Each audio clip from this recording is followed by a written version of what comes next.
This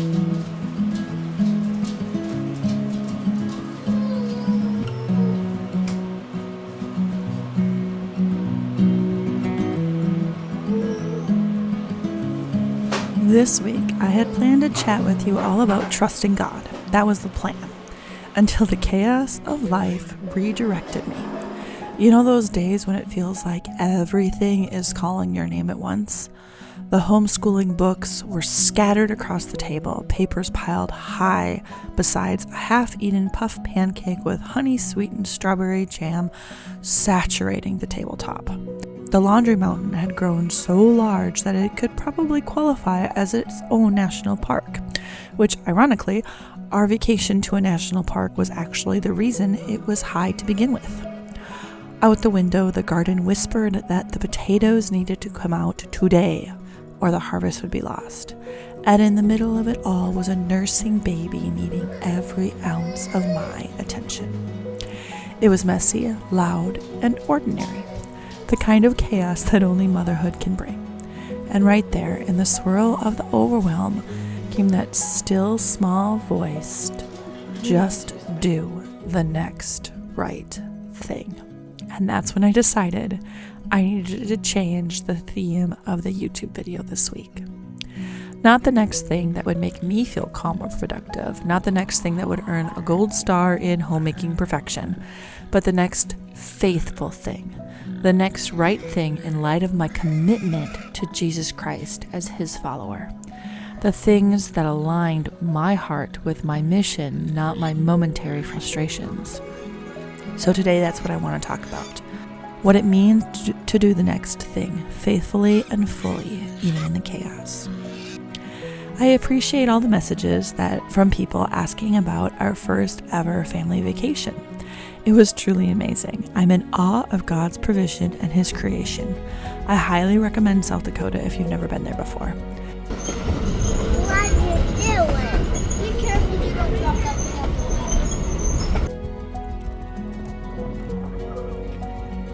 We're also in the middle of pig processing season, which was definitely not in the cards this year. But we had a pig that was not only an escape artist, but also plain old mean. The older boys are learning a lot of practical skills from processing the pig with Dan, and it's another thing that in the end, I'm abundantly grateful for. Practical learning and a freezer with meat. Finally, I'm also very excited to tell you that the Fruit of the Spirit for Mom's book is out on Amazon. I am praying for this book that it will minister and edify those who pick it up. You will find devotions, recipes, photos, and discussion questions that are meant to remind us as moms what it looks like to infuse the fruit of the Spirit in our daily life. I hope you will check it out. Maybe consider it as an early Christmas present to yourself or as a stocking stuffer for someone else. Now let's chat about the real topic at hand. Welcome to Healing Home. I hope you are encouraged and inspired by your time here.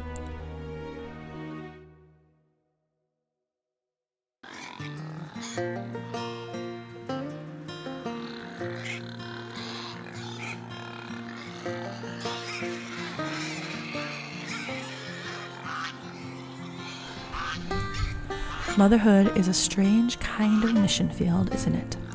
It's filled with dirty jobs, piles of laundry, sticky kitchen drawers, and endless cups of coffee reheated 3 times. But amid all of it, there's a quiet invitation from the living God. Trust me with this minute of this day. Come to me, all who labor and are heavy laden, and I will give you rest. Take my yoke upon you and learn from me, for I am gentle and lowly in heart, and you will find rest for your souls. For my yoke is easy and my burden is light. Matthew 11:28-30. Jesus doesn't promise us tidy days or clean kitchen counters. He offers rest for our souls, a kind of rest that steadies us to keep walking forward one faithful step at a time. The world tells us to find balance, but Jesus calls us to faithfulness. The world says to chase calm through control, but Jesus says, trust me. And that control word really is a struggle for me. So in my everyday, I have to lay down that control. When the chaos swirls, maybe peace doesn't come from finishing the whole list. Maybe it comes from doing the next right thing in His presence, one small act of obedience that echoes in eternity.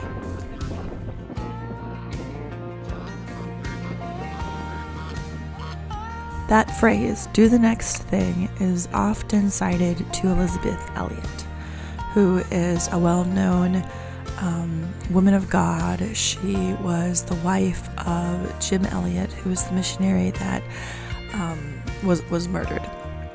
She quoted it from what she called a quaint Saxon legend.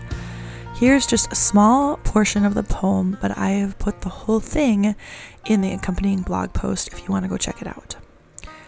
Do it immediately. Do it with prayer. Do it relentlessly, casting all care. Do it with reverence, tracing Christ's hand. He placed it before you with earnest command. Rest on His omnipotence, safe beneath His wing. Leave all resultings. Do the next thing. Which one I choose, Mom? Feather? Mom, I felt feather. Get off. Feather. Elisabeth often spoke these quiet words during seasons of deep sorrow and great responsibility. In her radio programs and books, she reminded weary believers that faith isn't a grand gesture. It's a series of small, surrendered steps. When you don't know what to do, just do the next right thing. I don't believe that Elisabeth meant do the next convenient thing or do what feels best to you. She meant do the next faithful thing. Obedience in small duties, washing the children's clothes, writing the next letter, finishing the desk job or the kitchen work. Elisabeth Elliot often reminded women that our daily work isn't meant to be done out of drudgery, but out of devotion, knowing that we ultimately serve Christ Jesus, not just our families.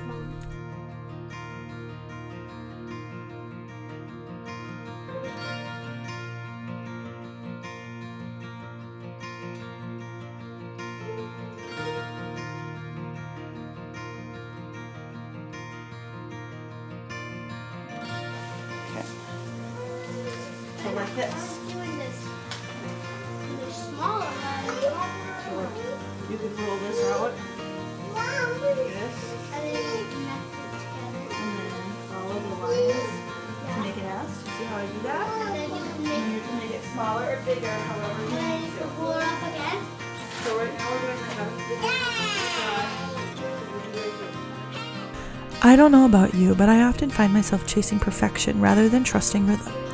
I want the whole thing neat and predictable. Again, that control thing coming out in me. But God doesn't usually hand us the whole picture. He hands us the next step. The steps of a man are established by the Lord. When he delights in his way, though he fall, he shall not be cast headlong, for the Lord upholds his hand. Psalms 37, 23 through 24. We want the map. God gives us the moment.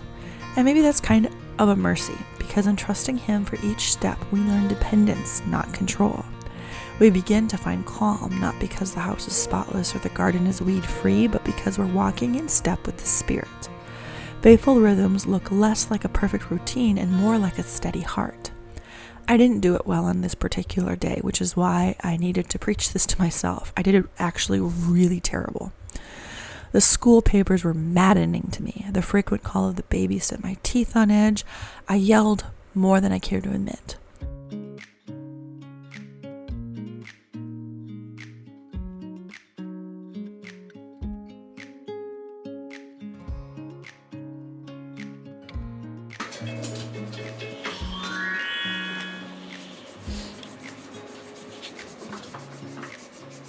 Sometimes doing the next right things means finishing the garden harvest, and sometimes it means setting it aside and holding a baby who only slept for 15 minutes.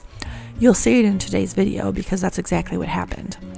I need to find our potatoes that I wasn't able to get in before our vacation and first frost. The plants were gone, so it's a guessing game on where the potatoes are now. I know they're there, but I can't get to them when I'm holding a baby. But sometimes that's what we have to do because that's the next right thing. Sometimes it means letting the school papers fly and the mess surround you while you maintain your mental control, which is not what I did on this day. Maybe it's folding laundry with a nursing baby on your hip. That can be faithfulness. Maybe it's reading just one more story when you'd rather scroll. That too can be faithfulness.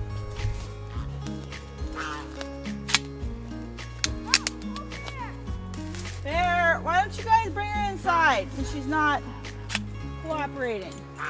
Hey friends, I want to quickly share something that's been a game changer in our homeschool, reading.com.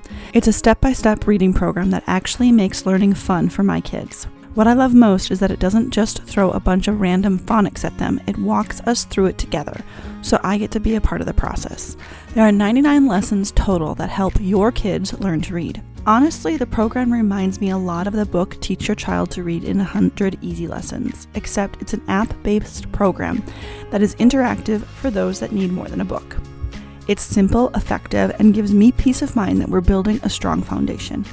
If you've been looking for a way to make reading click for your kids, I can't recommend reading.com enough.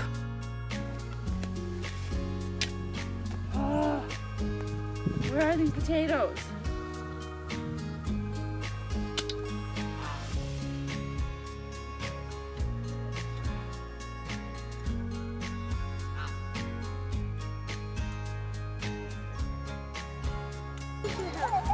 I can't do anything. As a baby. Why is he all red?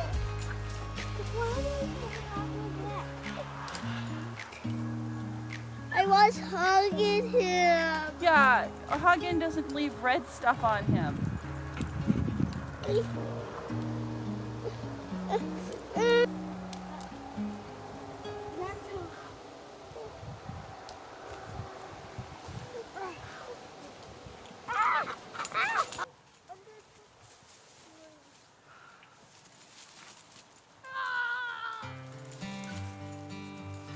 Sometimes doing the next right thing means inviting your kids into it too.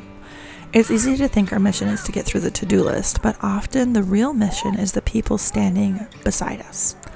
Let them stir the soup, cut up the onion, fold the towels, feed the animals, and it won't be perfect.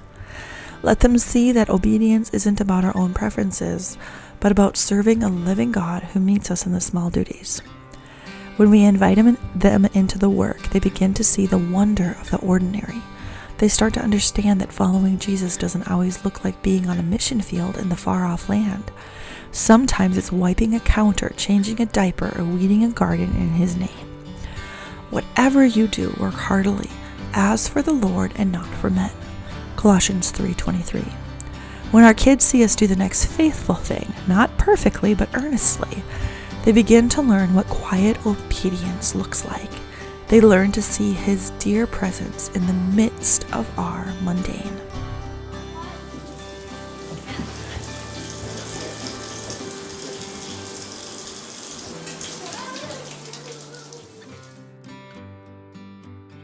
Maybe today you're overwhelmed by motherhood, by work, by change.